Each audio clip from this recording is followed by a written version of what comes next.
അപ്പോൾ ഇന്റേൺഷിപ്പിന് അപ്ലൈ ചെയ്യുന്ന കാൻഡിഡേറ്റിന് ഈ പൈത്തണിലും ഡേറ്റ അനാലിസിസിലും ഒക്കെ കുറച്ച് ധാരണ ഉണ്ടെങ്കിലേ ഇത് മാച്ച് ആവുള്ളൂ. 30% ജോബ്സ് മാത്രമേ പോർട്ടൽസിലൊക്കെ വരുന്നുണ്ടാവും. 70%ഉം ഈ നെറ്റ്വർക്കിൽ നിന്നും റെഫറൽസിൽ നിന്നൊക്കെ കവറായി പോകാനുള്ളൂ.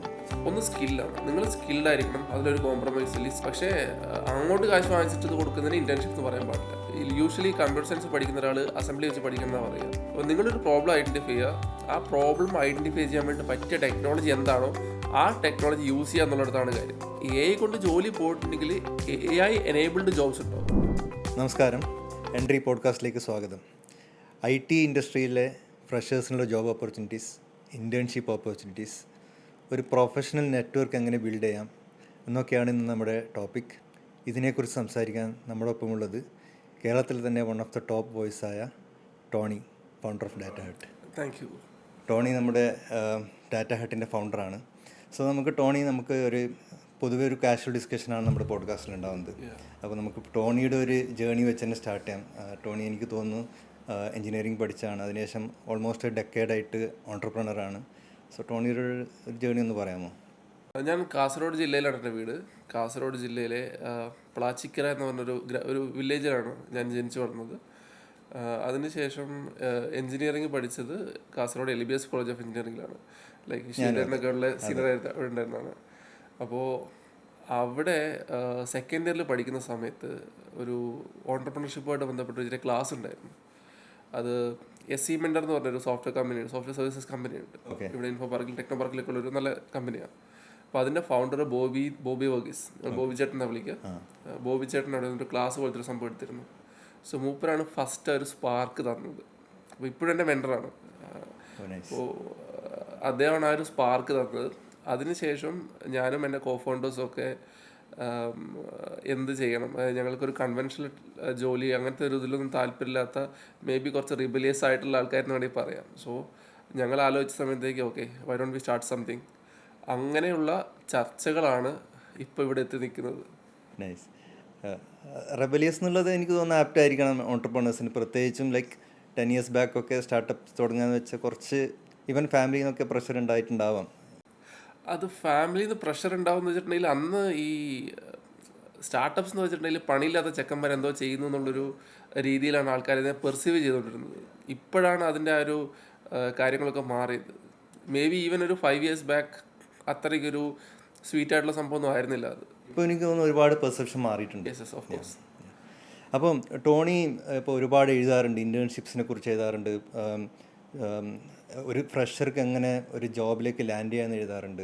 അപ്പോൾ നമുക്ക് ഇൻറ്റേൺഷിപ്സിനെ കുറിച്ച് തന്നെ തുടങ്ങാം. അത് എനിക്ക് തോന്നുന്ന ഒരു വളരെ ഇമ്പോർട്ടൻറ്റ് ടോപ്പിക്കാണ്. എൻ്റെ ഒരു കാഴ്ചപ്പാടിൽ പലർക്കും ഇതിൻ്റെ ഒരു ഐഡിയ ഇതുവരെ കിട്ടിയിട്ടില്ല.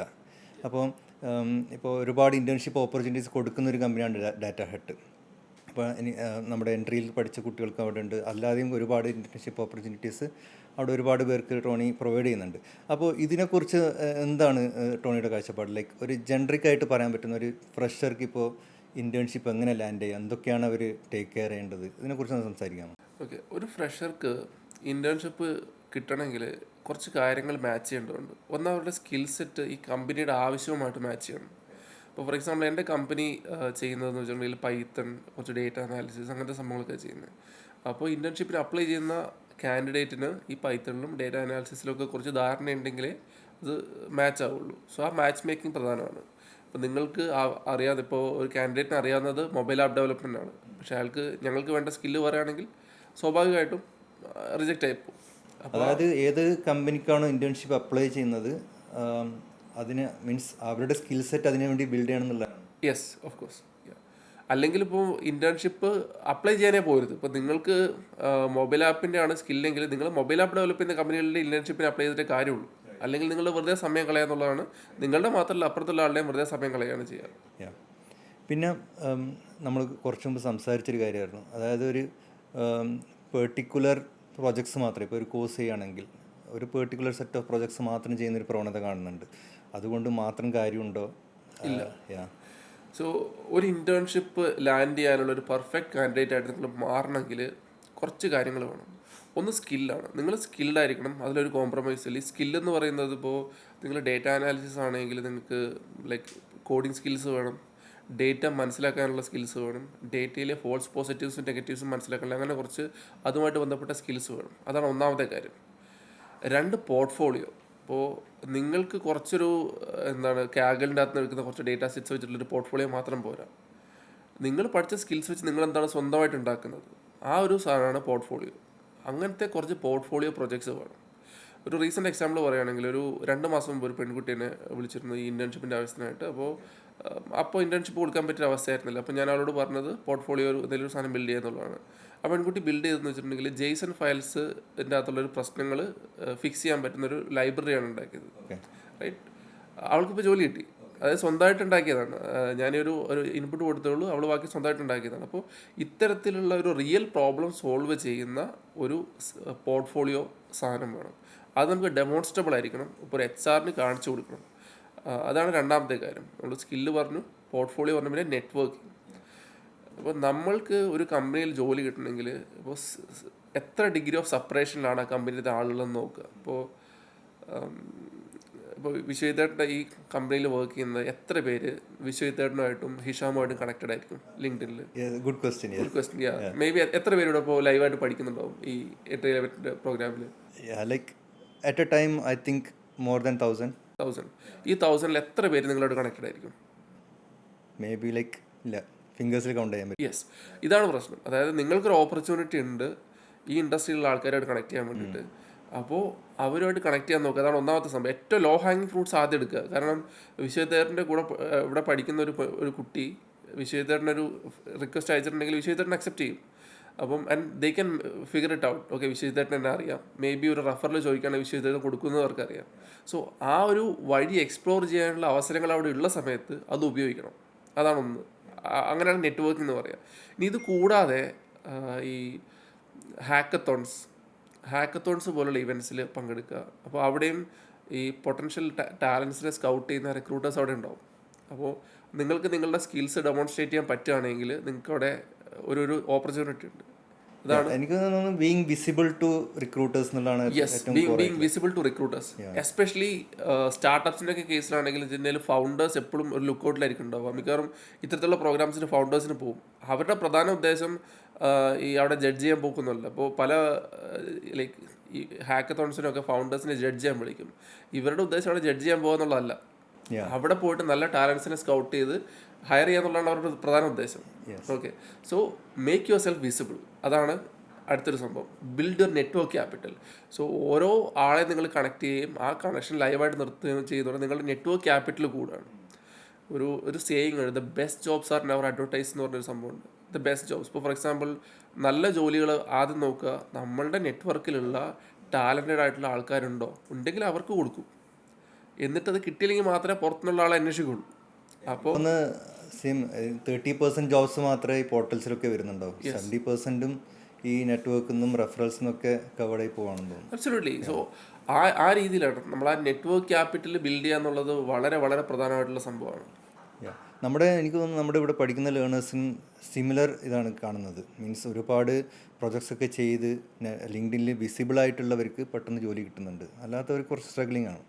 അപ്പോൾ എനിക്ക് തോന്നുന്നത് ഇത് വളരെ വാലിഡ് ആയിട്ടുള്ള പോയിന്റാണ് ടോണി പറഞ്ഞിട്ടുള്ളത്. നെറ്റ്വർക്കിംഗ് വളരെ കീ ആയിട്ടുള്ളൊരു സംഭവമാണ്. പിന്നെ ഒരു കാര്യം കൂടെ, അതായത് പ്രോസസ്സ്. നിങ്ങളൊരു ഇൻറ്റേൺഷിപ്പ് ഹണ്ട് ചെയ്യണമെങ്കിൽ 1-2 ഇൻറ്റേൺഷിപ്സ് അപ്ലൈ ചെയ്തിട്ട് കാര്യമില്ല. ഒരു സെയിൽസ് പോലെ കൺസിഡർ ചെയ്യേണ്ടി വരും. സെയിൽസ് പോലെ കൺസിഡർ ചെയ്യണം. ഇപ്പോൾ ഞാൻ പറയാമെന്ന് വെച്ചിട്ടുണ്ടെങ്കിൽ Trello with an email tracking tool, അല്ലെങ്കിൽ ഒരു proper CRM, customer relationship management tools. അതായത് നിങ്ങൾക്ക് അതിൽ ഇപ്പോൾ ഡേറ്റ ഇൻറ്റേൺഷിപ്പാണ് വേണമെങ്കിൽ കൊച്ചിയിൽ അല്ലെങ്കിൽ കേരളത്തിൽ ഡേറ്റ സയൻസുമായിട്ട് ബന്ധപ്പെട്ട് അല്ലെങ്കിൽ AI-ആയിട്ട് ബന്ധപ്പെട്ട് വർക്ക് ചെയ്യുന്ന കമ്പനികളുടെ ലിസ്റ്റ് ഉണ്ടാക്കുക. ഓക്കെ, ഈ കമ്പനികളുടെ ലിസ്റ്റ് നിങ്ങൾ ആ CRM സിസ്റ്റത്തിലേക്ക് ആഡ്. ഫ്രീ CRM സിസ്റ്റംസ് ഉണ്ട്, അത് യൂസ് ചെയ്യുന്നതിൻ്റെ കാരണം കൂടി ഞാൻ പറഞ്ഞുതരാം. അപ്പോൾ എന്നിട്ട് ഓരോ കമ്പനി, ഇപ്പോൾ ഫസ്റ്റ് ഒരു കമ്പനി ഇപ്പോൾ ഡേറ്റ ഹട്ട് ആണെങ്കിൽ ഡേറ്റ ഹട്ടിൽ ഇതുമായിട്ട് ബന്ധപ്പെട്ട് ലിങ്ക്ഡിനിൽ ആക്റ്റീവായിട്ടുള്ള ആൾക്കാരാരാണ്, ടോപ്പ് 3 ആക്റ്റീവായിട്ടുള്ള ആൾക്കാരാണ്, അവരെ കണ്ടുപിടിക്കുക, അവരുടെ പ്രൊഫൈൽസ് ഇതിൽ ആഡ് ചെയ്യുക, എന്നിട്ട് അവരെ ലിങ്ക്ഡിനിൽ കണക്ട് ചെയ്യുക, അവർക്ക് മെസ്സേജ് ചെയ്യുക, അവരുടെ ഇമെയിൽസ് എടുക്കുക. ഇങ്ങനെ ഈ എല്ലാ ആൾക്കാരുടെ ഇമെയിൽസും കാര്യങ്ങളൊക്കെ ഇത് ചെയ്യുക. എന്നിട്ട് അവരുടെ കമ്പനിയെ റിസർച്ച് ചെയ്ത് കൃത്യമായിട്ട് മെയിൽ അയക്കുക. മെയിൽ അയച്ചു, അപ്പോൾ നമുക്ക് അറിയാൻ പറ്റുന്നത് ഓപ്പൺ ചെയ്തില്ല, നമുക്ക് അറിയാൻ പറ്റും. ഓപ്പൺ ട്രാക്കിംഗ് ടൂൾസ് ഉണ്ട്. അപ്പോൾ CRMസിലാണെങ്കിൽ ഇൻബിൽറ്റ് ആയിട്ടുണ്ട്, അത് നമുക്ക് മനസ്സിലാവും. ഓക്കെ, ഇയാൾ ഓപ്പൺ ചെയ്തു. അപ്പോൾ ഓപ്പൺ ചെയ്തിട്ടുണ്ടെങ്കിൽ നമുക്ക് മനസ്സിലാവും ഓക്കെ ഇവർക്ക് എന്തോ ഒരു ഇതുണ്ട്. അപ്പോൾ നമ്മൾ അടുത്ത സ്റ്റേജിലേക്ക് മാറ്റാം. ഓക്കെ, കൺസിഡറേഷൻ സ്റ്റേജിലേക്ക് മാറ്റുക. Then keep following up. അപ്പോൾ ഇതൊരു പ്രോപ്പർ സെയിൽസ് പ്രോസസ്സ് പോലെ കൺസിഡർ ചെയ്യുക. ഒരു 100 കമ്പനീനെ ഐഡൻറ്റിഫൈ ചെയ്ത് ചിലപ്പോൾ നിങ്ങൾക്ക് ഒരു 30 സ്ഥലത്തുനിന്നായിരിക്കും റെസ്പോൺസ് കിട്ടുക. ദെൻ 30 സ്ഥലത്ത് നിന്ന് റെസ്പോൺസ് കിട്ടിയതിൻ്റെ അകത്തുനിന്നൊരു 15 ഇൻ്റർവ്യൂ സെറ്റാക്കാൻ നോക്കുക. അങ്ങനെ അത് കൺവേർട്ട് ചെയ്ത് വരിക. സോ ആ പ്രോസസ്സിനെ ട്രസ്റ്റ് ചെയ്യുക എന്നുള്ളതാണ് ഏറ്റവും പ്രധാനപ്പെട്ട ഒരു സംഭവം. അതിനും എനിക്ക് എൻ്റെ തന്നെ ഇൻറ്റേൺസിൻ്റെ എക്സാമ്പിൾസ് ഒരുപാട് തരാൻ പറ്റും. ഓക്കെ, നമ്മളിപ്പോൾ കുറച്ച് മുമ്പ് പറഞ്ഞാണ് എക്സ്ട്രാ പ്രൊജക്ട്സ് ചെയ്യാന്നുള്ളത്. കാഗിളാണെങ്കിലും ഇപ്പോൾ ലീഡ് കോഡിലൊക്കെ പോയി ചാലഞ്ചസ് ഒക്കെ എടുക്കുക, അങ്ങനത്തെ ഒക്കെ ഉണ്ട്. അപ്പോൾ ഇത് ചെയ്തിട്ട് ഒരു ജോബിലേക്ക് എൻ്റർ ആവുന്ന ഒരു സ്റ്റുഡൻറ്റ് സപ്പോസ് ലൈക്ക് അവരും ആ ഒരു ഡിഫറൻസ് ടോണിക്ക് തോന്നുന്നുണ്ടോ? Means real world development and like this challenges ഒരു ഡിസ്കണക്ട് തോന്നുന്നുണ്ടോ? അതിലെങ്ങനെയാണ് അത് വ്യത്യാസം വെച്ചിട്ട് ഈ മേ ബി നമ്മളൊരു 100 മീറ്റേഴ്സ് റൺ ചെയ്യുന്നൊരു athlete, it's A single person. ഇപ്പോൾ ലീഡ് കോഡൊക്കെ ചെയ്യുന്ന സമയത്ത് എന്ന് വെച്ചിട്ടുണ്ടെങ്കിൽ അയാളുടെ മസിൽസിൻ്റെ സ്ട്രെങ്ത് കൂട്ടുക, അല്ലെങ്കിൽ അത്തരത്തിലുള്ള സോളോ സംഭവങ്ങളാണ് ചെയ്യുക. ഓക്കെ, അതാണ് ഈ ഹാക്കത്തോൺസ് അല്ലെങ്കിൽ മേ ബി ഈ ലീഡ് കോഡൊക്കെ ചെയ്യുന്നത്. So he is improving his skills, അല്ലെങ്കിൽ മൂപ്പറുടെ ഫീച്ചേഴ്സ് സ്റ്റെപ്പ് ബൈ സ്റ്റെപ്പായിട്ട് ഇമ്പ്രൂവ് ചെയ്യുന്നൊരു സംഭവമാണ് ലീഡ് കോഡിലൊക്കെ നടക്കുന്നത്. പക്ഷേ software development is A team game. It's like football. നിങ്ങൾക്ക് ഒരു മെസ്സിയും ബാക്കിയുള്ള ആൾക്കാർക്ക് ഫുട്ബോൾ അറിയാതിരിക്കുകയാണെങ്കിൽ നിങ്ങൾക്ക് കളിക്കാൻ പറ്റില്ല. സോ പല സ്കിൽസുള്ള പല രീതിയിൽ ചിന്തിക്കുന്ന ആൾക്കാരുടെ ടീം ഗെയിമാണ് മിക്കപ്പോഴും സോഫ്റ്റ്വെയർ ഡെവലപ്മെൻറ്റ്. അവിടെ ഒരു ടീം ഗെയിമാണ്. ആ ടീം ഗെയിമിലേക്ക് നിങ്ങൾക്ക് ജസ്റ്റ് സ്കില്ല് മാത്രം കൊണ്ടുവന്നിട്ട് കാര്യമില്ല. അവിടെ കമ്മ്യൂണിക്കേഷൻ വേണം, കൊളാബറേഷൻ വേണം, അങ്ങനെ പല പല കാര്യങ്ങളുണ്ട്. ഇതാണ് വ്യത്യാസം. So I think these challenges definitely help on building there like the core skills.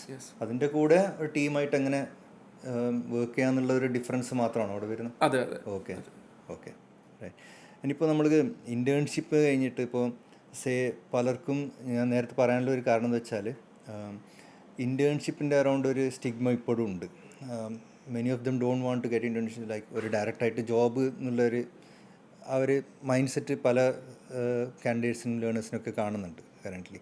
അതിനെക്കുറിച്ച് ടോണി ടേക്ക് എന്താണ്? മീൻസ് ഡയറക്റ്റ് ലാൻഡ് ചെയ്യുന്നത്, ജോബ് ലാൻഡ് ചെയ്യുന്നത് ഈസിയാണോ? ഇൻറ്റേൺഷിപ്പ് റൂട്ട് എടുക്കണോ? അങ്ങനെ ആയിരിക്കണം? അത് ഡിപ്പെൻസ്. ലൈക്ക് നിങ്ങൾക്ക് സ്കില്ല് ഉണ്ടെങ്കിൽ നിങ്ങൾക്ക് ഡയറക്റ്റ് ജോബിലേക്ക് കയറാം. അതായത് ഇപ്പോൾ നിങ്ങളുടെ ഈ ഒരു കോഴ്സിൻ്റെ ഇടയ്ക്ക് തന്നെ നിങ്ങൾ ഈ സ്കിൽസൊക്കെ ലേൺ ചെയ്തിട്ടുണ്ടെങ്കിൽ നിങ്ങൾക്ക് ഡയറക്റ്റ് ജോബിലേക്ക് കയറാം.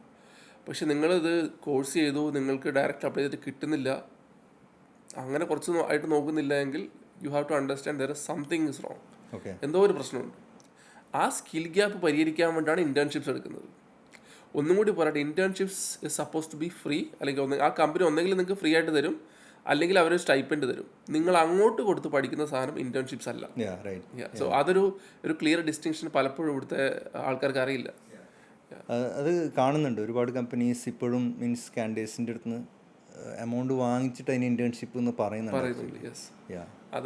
അതൊരു ബാഡ് പ്രാക്ടീസ് ആണ്.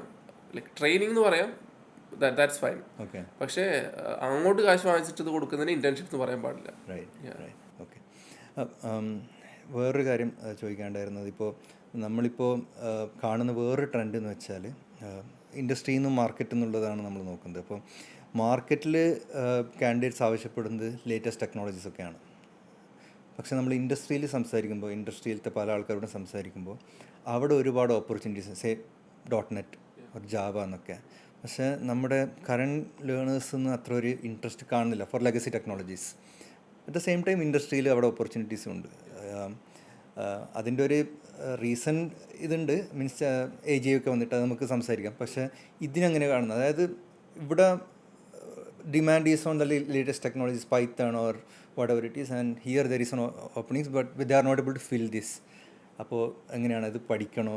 അതിൻ്റെ ട്രാക്ഷൻ എങ്ങോട്ടാണ് പോകുന്നത്? ആക്ച്വലി ഈവൻ ലെഗസി ടെക്നോളജീസിന് വരെ ഇപ്പോഴും ആവശ്യക്കാരുണ്ട്.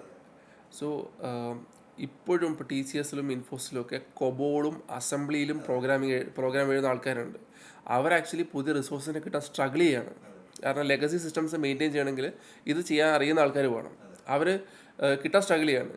സോ ഒരു കൗണ്ടർ ഇൻറ്റ്യൂറ്റീവ് ആയിട്ട് തോന്നും. പക്ഷേ ഇപ്പോൾ നിങ്ങൾ അസംബ്ലിയോ കൊബോളോ പഠിക്കുകയാണെങ്കിൽ you have a better chance, right? So അതൊരു കൗണ്ടർ ഇൻറ്റ്യൂറ്റീവ് ആയിട്ട് തോട്ടാണ്. പക്ഷേ കമ്പനീസിന് ഇപ്പോഴും റിസോഴ്സിന് ആവശ്യമുണ്ട്. ഒരു ഫ്രഷറായിട്ട് തന്നെ 15 ലക്ഷത്തിന് 20 ലക്ഷത്തിൻ്റെ ഒക്കെ പാക്കേജ് ചെയ്തിട്ട് അവർ കൊണ്ടുപോകും. If you R professional in COBOL. Okay, 15 lakhs ഒക്കെ പാക്കേജ് കിട്ടും. Yes, okay. Yes, if you are good in like this COBOL and all. Yes. ഇതിൻ്റെ റീസണും കൂടെ കേൾക്കണം, അതാണ് ഇൻട്രസ്റ്റിംഗ്. ഒന്ന് ഈ ചാറ്റ് ജി പി ടി പോലുള്ള ടൂളുകൾക്കകത്ത് ഈ കൊബോർഡ് പോലത്തെ സാധനത്തിൻ്റെ ഡോക്യുമെൻറ്റേഷൻ അല്ലെങ്കിൽ ഇതുപോലുള്ള പ്രൊജക്റ്റ് ഒന്നും വെച്ചിട്ട് ട്രെയിൻ ചെയ്തിട്ടില്ല. സോ അതിൻ്റെ അകത്ത് കിട്ടുന്ന ഔട്ട്പുട്ടിന് വളരെ ലിമിറ്റേഷൻസ് ഉണ്ട്. ഓക്കെ. ഓക്കെ. ആൻഡ് കമ്പനീസിനെന്ന് വെച്ചിട്ടുണ്ടെങ്കിൽ 10-30 വർഷം മുമ്പുള്ള ഡോക്യുമെൻറ്റേഷൻ വായിച്ച് ആ പഴയ കമ്പൈലേഴ്സൊക്കെ ഉപയോഗിച്ച് കോഡ് ചെയ്തത് ഫിഗർ ഔട്ട് ചെയ്തെടുക്കാൻ പറ്റുന്ന ഒരാളെ കിട്ടുകയാണെങ്കിൽ ആ പേഷ്യൻസും ഇത് പഠിക്കാനുള്ള വില്ലിങ്നെസ് ഉള്ള ആൾക്കാർക്ക് അവർ പ്രീമിയം കൊടുക്കാൻ തയ്യാറാവും. ഓക്കെ.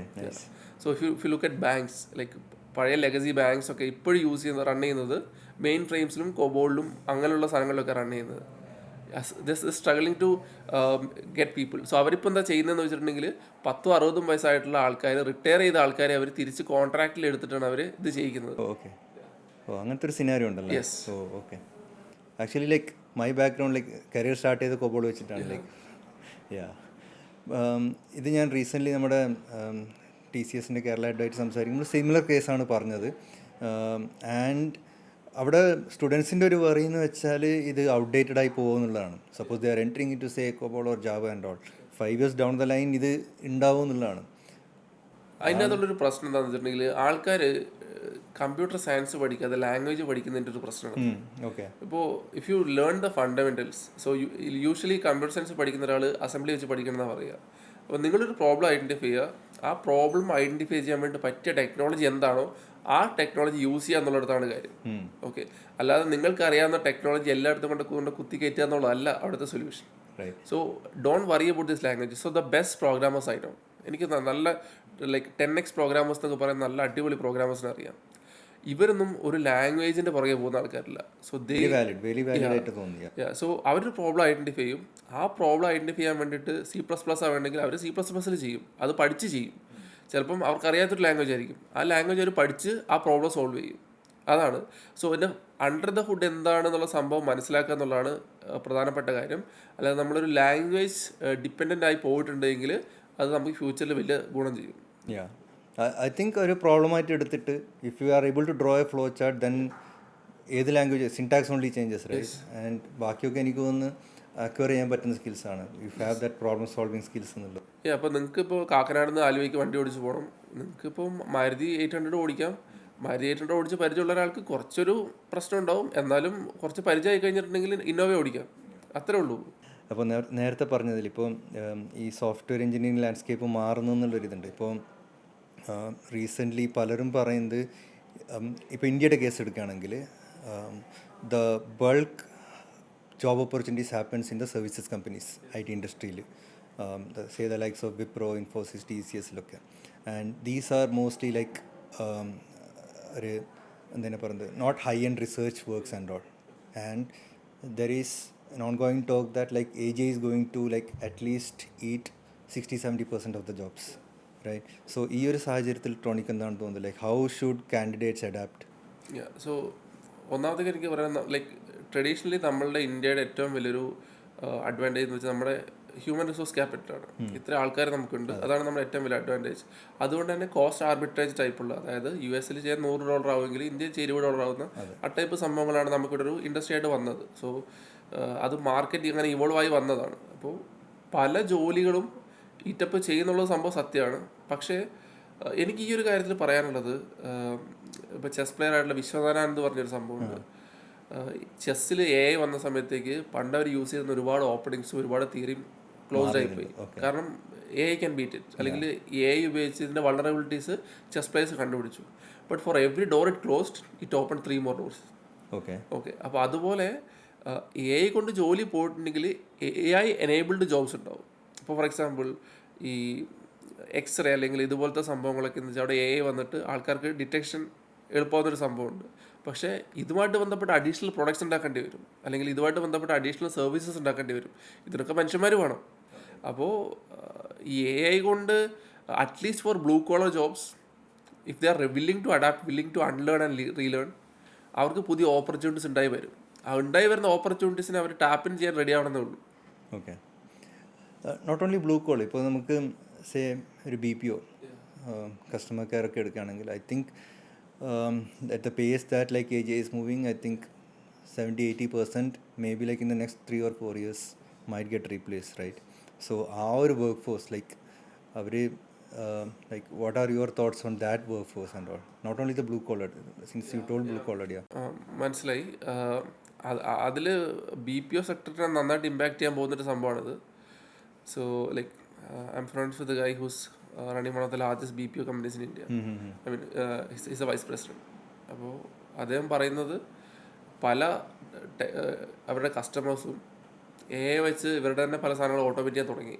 ഫോർ എക്സാമ്പിൾ, നേരത്തെ ഇവർ കസ്റ്റമേഴ്സിനെ വിളിച്ചിട്ട് എന്തെങ്കിലും കാര്യം ഉണ്ടെങ്കിൽ നോട്ടിഫൈ ചെയ്യാനുള്ള സംഭവം ഉണ്ടായിരുന്നു. ഇപ്പോൾ അത് വേണ്ട. ആ നോട്ടിഫൈ ചെയ്യാനുള്ള ആ മെസ്സേജ് ക്ക് കിട്ടിയിട്ടുണ്ടെങ്കിൽ will call the customer and let him know okay this is the things happened. Just ആ നോട്ടിഫിക്കേഷൻ്റെ സംഭവം ഇത് ചെയ്തപ്പോൾ തന്നെ ഇവർക്ക് ആ ഡിപ്പാർട്ട്മെന്റിൽ നിന്ന് 70 പേരെ മറ്റേ കട്ട് ചെയ്യേണ്ടി വന്നു. This is what I think that is happening now.